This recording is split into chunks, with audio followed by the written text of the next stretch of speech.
खबरें विस्तार से देखेंगे तो केंद्रीय मंत्री और बीजेपी प्रत्याशी ज्योतिरादित्य सिंधिया ने बिना नाम लिए दिग्विजय सिंह पर निशाना साधा। गुना में सभा के दौरान सिंधिया ने कहा कि मैं राघवगढ़ किले पर सेना लेकर आ रहा हूं, अपनी सेना तैयार रखना। सिंधिया और दिग्गी सियासी चिर प्रतिद्वंदी माने जाते हैं। दोनों गुना लोकसभा सीट से चुनावी मैदान में आमने सामने हैं। आप आनंदित हो क्या? आप आनंदित हो क्या? पूरी सेना लेके आओगे? एक एक सेना को लेके आओगे? उपस्थित रहोगे? लड़ाई लड़ने के लिए तैयार करोगे? कल से हमारी ब्यूगल बजेगी। कहाँ बजेगी? कौन से किले पर? कौन से किले पर?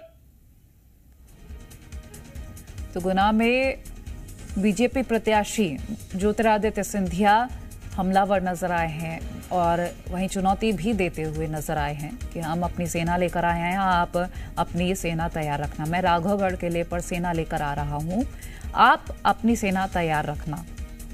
चुनावी वक्त है। सभा को संबोधित करते हुए ज्योतिरादित्य सिंधिया हमलावर होते नजर आए हैं और उन्होंने सीधी चुनौती देते हुए कहा कि मैं अपनी सेना लेकर आ रहा हूं, आप अपनी सेना तैयार रखिएगा।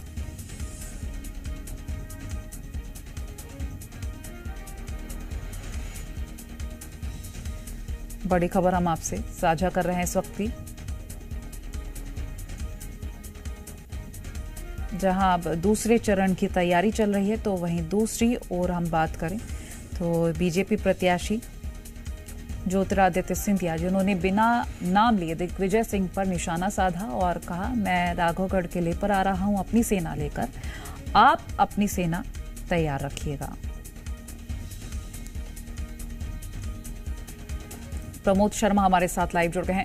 प्रमोद, बिना नाम लिए हमला करना कोई राजनीति में सीखे तो बीजेपी प्रत्याशियों से या बीजेपी के नेताओं से किस तरह से तस्वीरें सामने आ रही हैं? ज्योतिरादित्य सिंधिया जैसे हमलावर होते नजर आए हैं। देखिए, सब जानते हैं कि दो राजघराने, एक तो राघवगढ़ यानी दिग्विजय सिंह और दूसरा ग्वालियर राजघराना यानी ज्योतिरादित्य सिंधिया, एक दूसरे के सियासी चिर प्रतिद्वंदी रहे हैं। भले ही एक पार्टी कांग्रेस में रहे लेकिन दोनों की कभी बनी नहीं, हमेशा ठनी रही।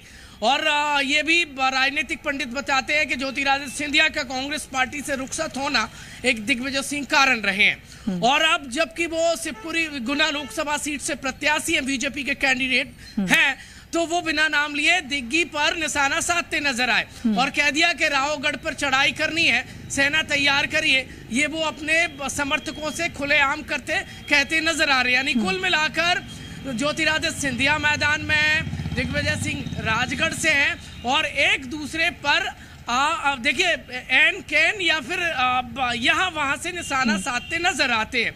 भले ही पार्टियां बदल गई लेकिन जो चिर प्रतिद्वंदता है, पॉलिटिकल जो बुराई है, वो अब तक मिटी नहीं है। मन में अब तक खटास है और वो रह कर एक दूसरे का दर्द बयानों के जरिए सामने आ जाता है।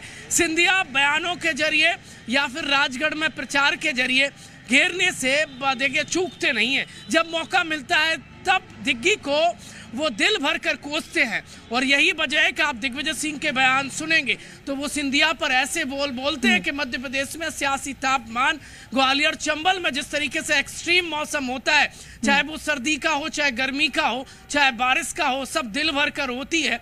ऐसे ही यहाँ के नेताओं के बयान भी तापमान बढ़ाने वाले होते हैं। ज्योतिरादित्य सिंधिया की देखिए सियासी जो साख है वो इस वक्त दांव पर लगी हुई है। वो लोकसभा के कैंडिडेट है शिवपुरी गुना से और ऐसे ही 1992 के बाद राजगढ़ वापस दिग्विजय सिंह लौटे हैं। दोनों ही नेताओं का भविष्य 4 जून को तय होगा। नतीजे बताएंगे किसका भविष्य बचता है और किसका भविष्य गर्त में चला जाता है। निश्चित तौर पर शुक्रिया प्रमोद, हमारे साथ जुड़ने के लिए और जानकारी साझा करने के लिए।